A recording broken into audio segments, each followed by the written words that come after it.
สบายดีพี่น้องมื้อนี้ก็อยู่ให้อยู่หน้าคือเขาเลี้ยงงัวเลี้ยงควายแต่ก่อนเลี้ยงงัววันนี้มาเลี้ยงควายข้าเพิ่นเลาะกินหญ้าอยู่ข้างหน้าเห็นมันจะแสบตะนัวยำบวบบวบบวบ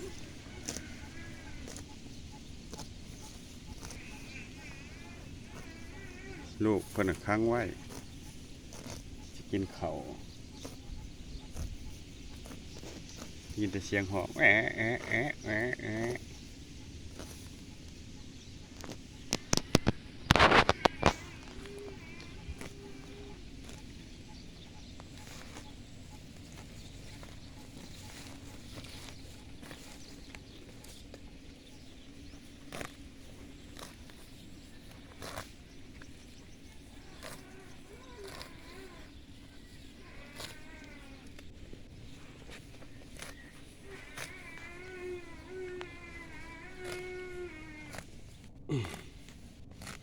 กินจังนั้นก็เขานอนได้บ่ได้ลูกห้องหาแล้ว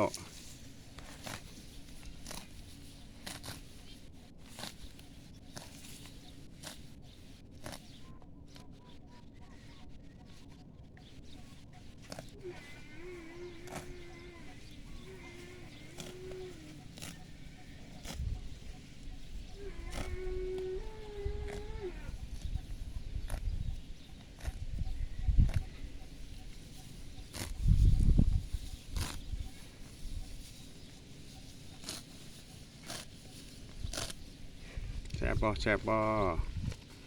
เป็นตาแซ่บแท้เนาะลูกเหาะหาแล้วก็เป็นห่วงลูกแนมหาลูกอยู่คือมันอีไม่ไหว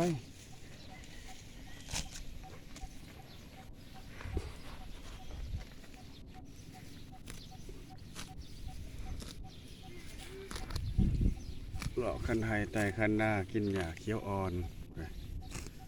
หญ้าก็ได้หย่ำอยู่ชุดเล็ง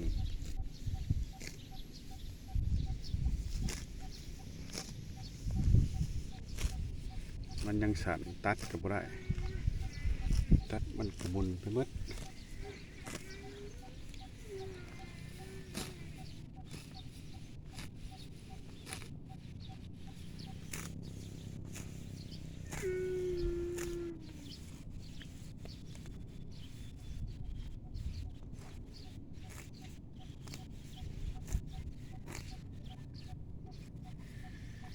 แซ่บ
กินหญ้าเขียวอ่อน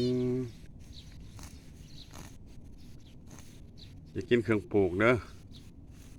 กินเครื่องปลูกแล้วใช้ระเบียบจะได้ปลูกไว้เลือกกินสลัดกินข้าวกับหอยกัดข้าวกับติดระเบียบปลูกไว้สันเลยบางเรื่องมันเสียกินข้าวประมาณนี้อันนี้ก็เป็นข้าวหน้าวานซ้ำนี่แหละแซ่บ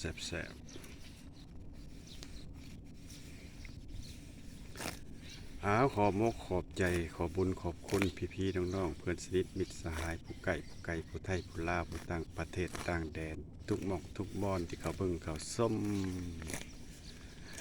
ฝากกดซับกดไลค์เป็นกำลังใจคือเก่าเด้อพี่น้องของปายสุขุทุกคนเนาะสำหรับคลิปนี้จบไว้ซ้ำนี้ก่อนพอกันมื้อหน้าคลิปหน้าบายบาย